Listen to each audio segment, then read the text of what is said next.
मैं दुल्हन बनी अपने रूम में बैठी थी। सब मुझे देखकर मेरी तारीफ कर रहे थे। कह रहे थे कि तुम पर बहुत रूप चढ़ा है। मेरे हाथों की मेहंदी का रंग बेहद गहरा आया था। जो भी देखता कहता, तुम्हारे पति को तुमसे बेहिसाब मोहब्बत होगी। आज तुम जितनी हसीन लग रही हो, तुम्हारे पति के हाथों तुम्हारी खैर नहीं है। और मैं इसी बातों पर बस मुस्कुरा रही थी। बस एक बार मैंने राहुल की तस्वीर देखी थी और उस पर फिदा हो गई थी। वो बेहद खूबसूरत नौजवान थे। पिछले 6 महीने से मैं उनकी अमानत थी और इन 6 महीनों में मैंने इतने सपने सजाए थे कि मैं बता नहीं सकती। लेकिन मेरे होश उस वक्त उड़ने शुरू हुए जब वक्त गुजरने लगा और मेरी बारात नहीं आ रही थी। मेरे पिता बेहद परेशान थे। मेरी माँ बार बार मेरी सास को फोन कर रही थी, लेकिन उनके घर से तो कोई फोन ही नहीं उठा रहा था। अब तो मुझे भी परेशानी होने लगी थी। आखिर वो लोग फोन क्यों नहीं उठा रहे थे?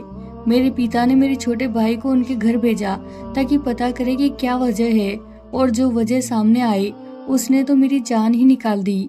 वो कहने लगे कि राहुल न जाने कहाँ भाग गया है, सुबह से ही घर में नहीं है, हम उसे ढूंढ ढूंढ कर थक गए हैं। मेरा भाई कहने लगा कि वो शादी के मौके पर कहाँ जा सकता है। वो कहने लगे कि हम नहीं जानते, लेकिन पता नहीं कहाँ गया है, हम उसी के इंतजार में हैं। जैसे ही वो आएगा हम बारात लेकर आ जाएंगे। राहुल का छोटा भाई कहने लगा कि भाई इस रिश्ते पर राजी नहीं थे, मम्मी पापा ने जबरदस्ती की थी, इसी वजह से वो भाग गए। हमें नहीं लगता कि वो वापस आएंगे। उसका ये कहना था कि उसकी माँ उसे घूरने लगी, लेकिन मेरा भाई समझ गया कि अब मेरी बारात कभी नहीं आएगी। जब ये बात उसने मेरी झोल में आकर मेरे माता पिता को बताई तो वो वहीं दिल पकड़कर बैठ गए। रोना धोना मच गया। सब लोगों में बातें होने लगी। कोई मुझे मनहूस कहने लगा, कोई लड़के वालों को बुरा भला कहने लगा। जितने मुंह उतनी बातें। मेरे पापा के सीने में बहुत दर्द उठने लगा। ये देखकर मैं अपने रूम से बाहर आई, अपने पिता को संभालने लगी और रोने लगी। मुझसे बड़ी 2 बहनें अपने पतियों के साथ आई थी, लेकिन उनके पति मेरे पापा को संभालने के बजाय मुझे ही बुरा भला कहने लगे। उसी वक्त एक नौजवान उन मेहमानों से उठा और कहने लगा, मैं इस लड़की से शादी कर लेता हूँ। ये सुनते ही पूरे हॉल में खामोशी छा गई। मेरे पापा उस नौजवान को देखने लगे। उसकी रंगत अच्छी खासी सांवली थी, कद काठी खास नहीं था, जिस्म भरा हुआ था। उसकी शक्ल भद्दे से थी। बहरहाल उस नौजवान में कोई भी खूबसूरती न थी। वो एक आम सा नौजवान था, लेकिन मेरे पापा के लिए किसी वरदान से कम नहीं था। मेरे पापा ने ये भी नहीं पूछा कि वो कौन है, कमाता क्या है। बस फौरन से कहने लगे, मैं तुम्हारा ये एहसान कभी नहीं भूल सकता जो तुम हम पर कर रहे हो। मैं तो कुछ कह भी नहीं सकती थी। मेरे पापा को बस मेरी समस्या का एक ही हल नजर आता था कि कोई भी आए और मुझसे शादी कर ले और मुझे अपने साथ विदा करवा कर ले जाए, ताकि उनकी इज्जत रह जाए। इसके बाद जो कुछ मेरे साथ हो कोई फर्क नहीं पड़ता था।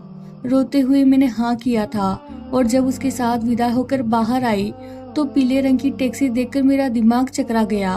उसने टैक्सी का फ्रंट डोर खोला और खुद ड्राइविंग सीट पर बैठ गया।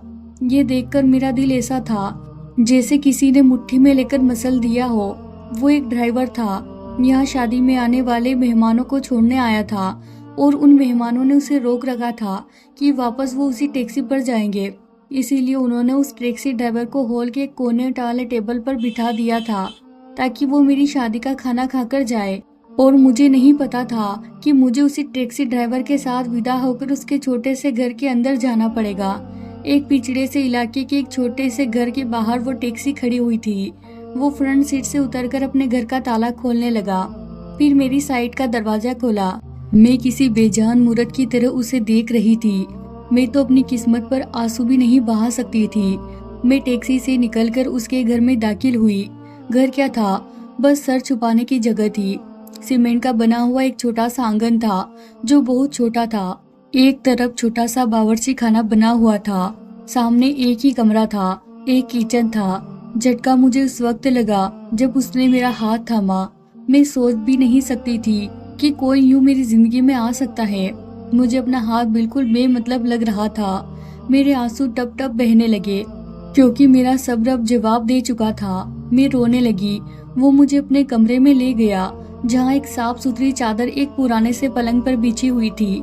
वो पलंग डबल बेड से छोटा था और सिंगल बेड से कुछ बड़ा था। दीवार पर एक अलमारी थी, छोटा सा एक ड्रेसिंग टेबल था। अलमारी के बराबर में दीवार पर एक छोटा सा शीशा लगा हुआ था और उस छोटे से कमरे में बस इतनी ही चीजें आ सकती थी। मैंने एक नज़र उस कमरे पर डाली और मेरी आंखों में आंसू तेजी से बहने लगे। कितनी बदनसीब थी मैं और कितना बुरा नसीब लेकर पैदा हुई थी। उसने मुझे बेड पर बिठाया और कहने लगा, आपके लिए पानी लेकर आऊं? मैंने इशारों में हाँ कह दी।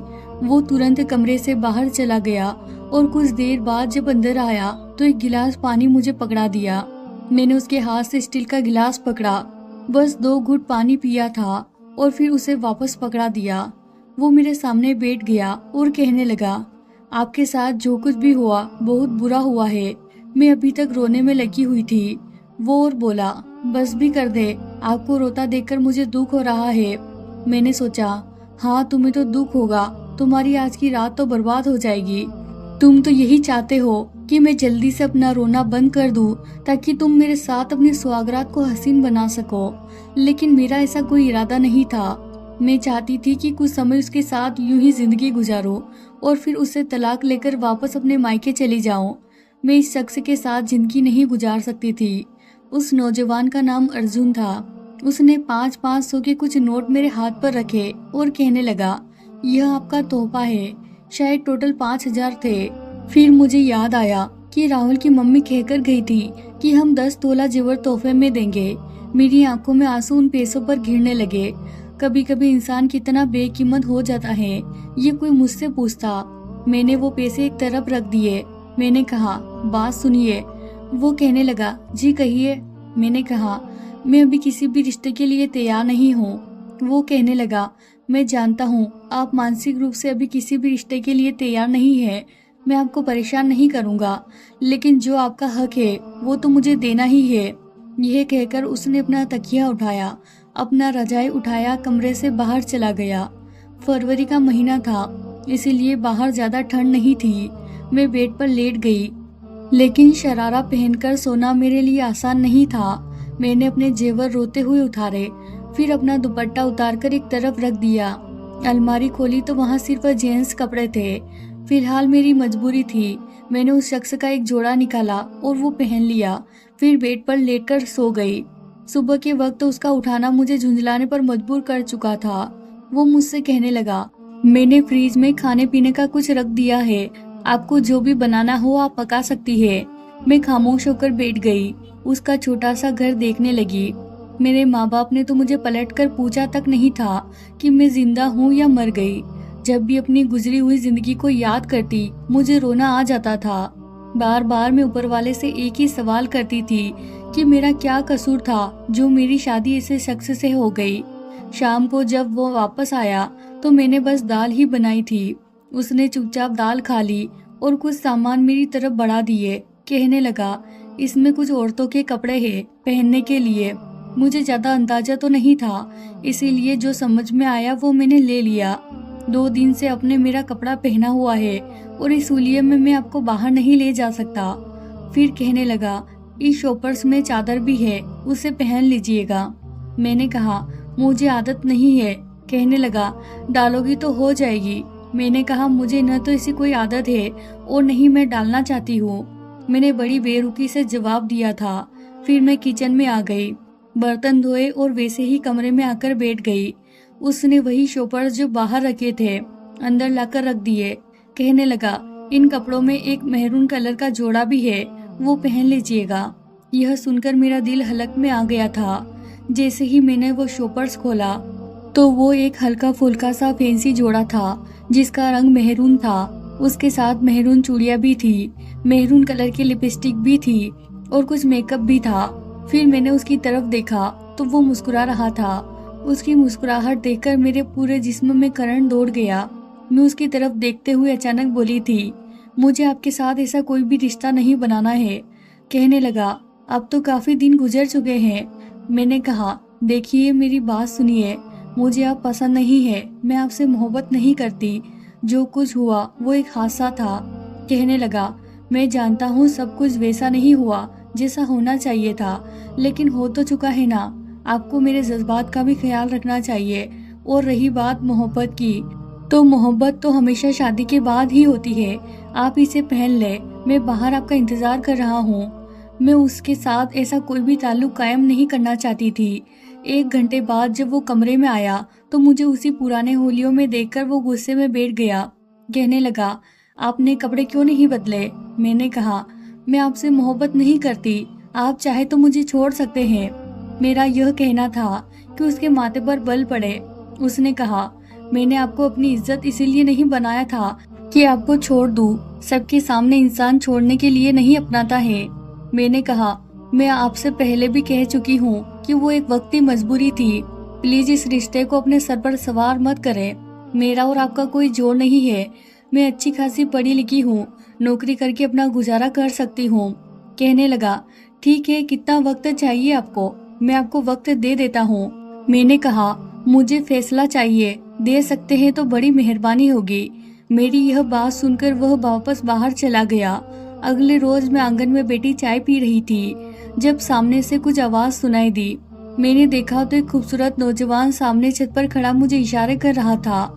अपनी उंगली के इशारा से मुझे यह बताने की कोशिश कर रहा था कि मैं बेहद खूबसूरत हूँ। मेरे होश उस वक्त उड़ गए जब उस लड़के ने एक फ्लाइंग किस मुझे भेजी, फिर अपनी आंख मारी और मुझे देखने लगा। हालांकि यह हरकत गलत थी, लेकिन वो नौजवान काफी हैंडसम था।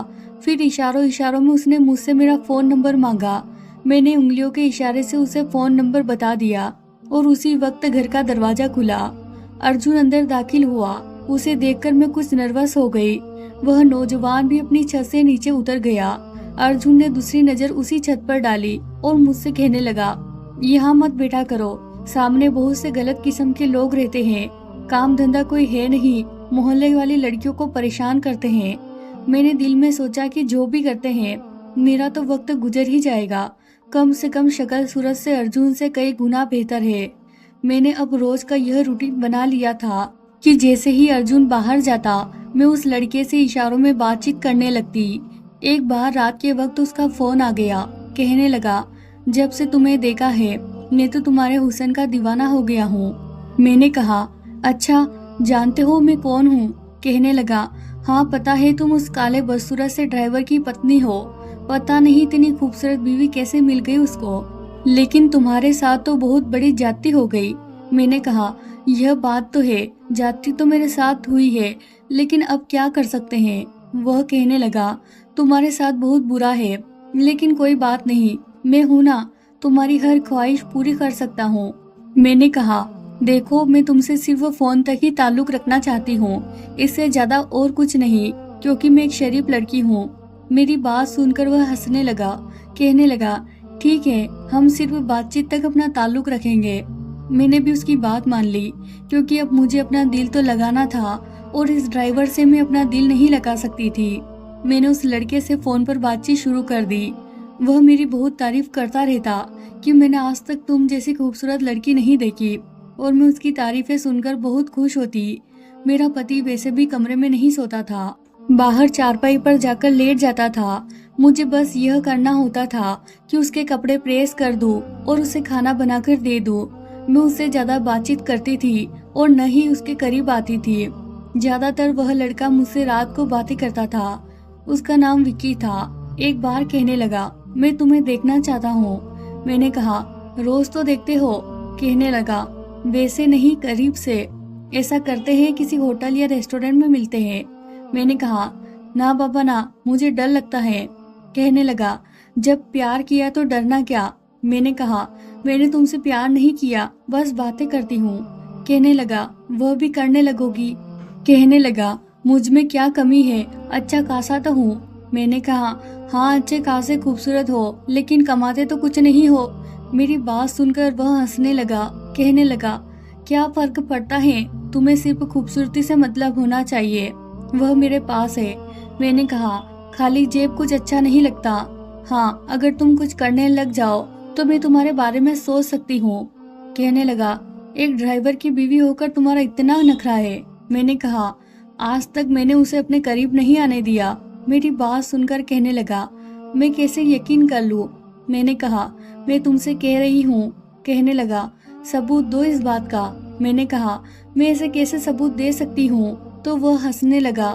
कहने लगा, वह भी एक दिन मैं ले लूंगा। मैंने कहा, देखो मैं तुमसे पहले भी कह चुकी हूँ, मेरे साथ हद में रह के बात किया करो। कहने लगा, मोहब्बत में सब कुछ जायज होता है जाने मन, लेकिन मेरा वादा है कटी पतंग की तरफ तुम खुद मेरे पास आओगी। मैंने कहा, सोच है तुम्हारी। कहने लगा, देख लेना, मर्द की बातों में बड़ी कोशिश होती है। मैंने कहा, लेकिन मैं ऐसी हरगिज नहीं हूँ। मेरी बात सुनकर वह हंसने लगा। कहने लगा, अगर ऐसी ना होती तो अपने पति को कभी ना इनकार करती, उसे स्वीकार कर लेती, अपनी किस्मत का लिखा समझकर उसे अपना लेती, यह समझ लेती कि ऊपर वाले ने तुम्हारे लिए उसे ही बनाया है।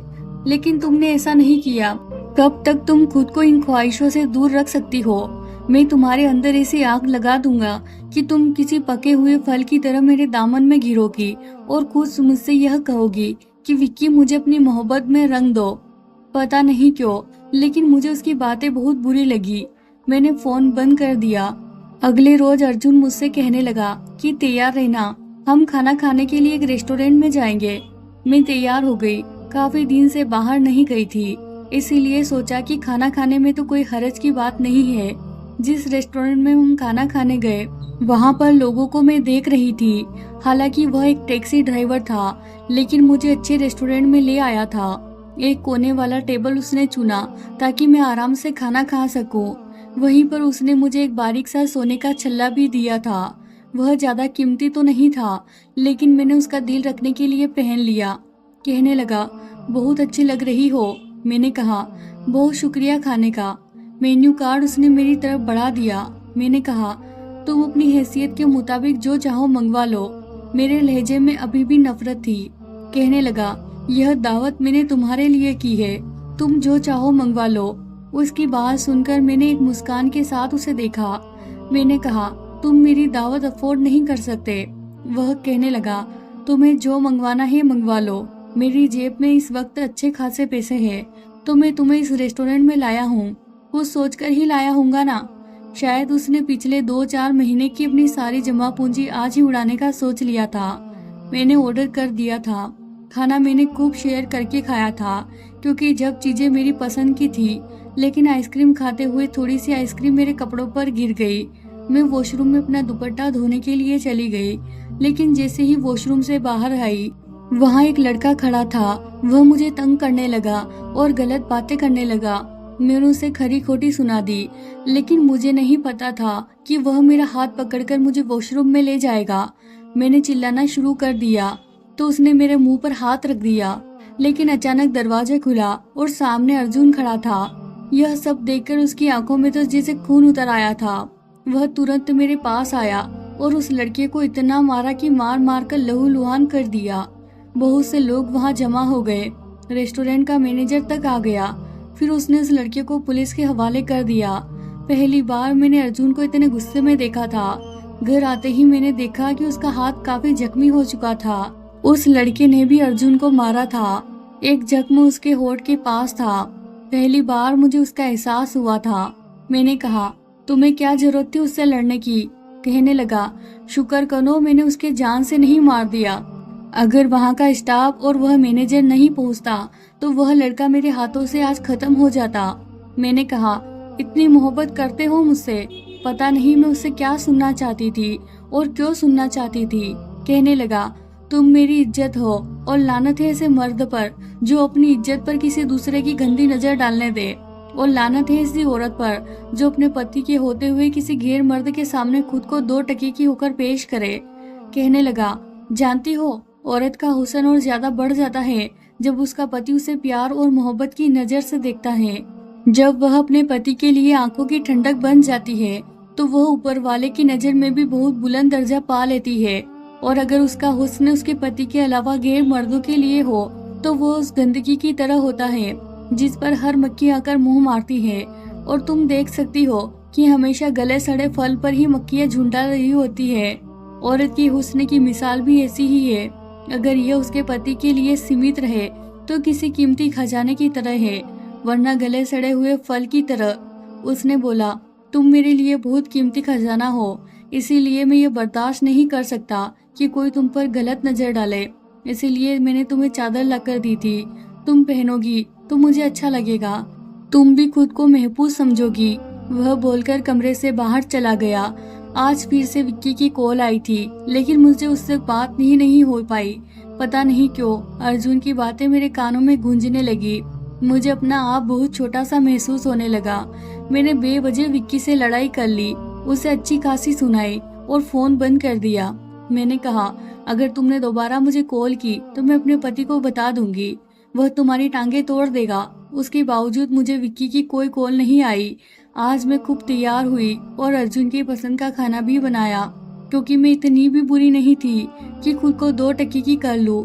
इसीलिए मैंने सोचा कि अब मैं अपने आप को नायाब कर लूंगी, उसकी हो जाऊंगी जिसने मुझे इज्जत दी, भरी बिरादरी में मेरा मान रखा।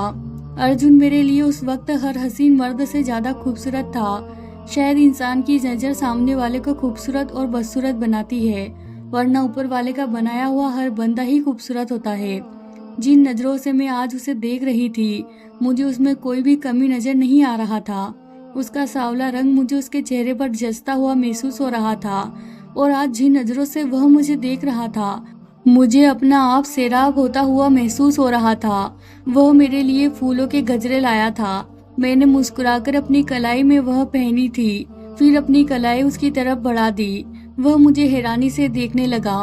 मैंने कहा, मैं बहुत कीमती होना चाहती हूँ, क्या आप मुझे अनमोल कर देंगे? मेरे सवाल पर उसने मेरा हाथ थामकर अपने होठों पर लगाया। अर्जुन की मोहब्बत ने मुझे पूरा बदल कर रख दिया था। उसकी मोहब्बत में मैं उसके रंग में रंगने लगी हूँ, इस तरह से कि मुझे खुद भी पता नहीं चला। पवित्र रिश्ते की कोशिश कभी खत्म नहीं होती, हमेशा कायम रहती है, और गुनाह के बाद इंसान को खुद पर गुनाह का बोझ हमेशा महसूस रहता है। मैं खुद को खुशकिस्मत समझती हूँ कि मुझे अर्जुन जैसा पति मिला। अगर आपको हमारी कहानी पसंद आई हो तो वीडियो को लाइक करें, चैनल पर नए हैं तो चैनल को सब्सक्राइब जरूर करें। धन्यवाद दोस्तों।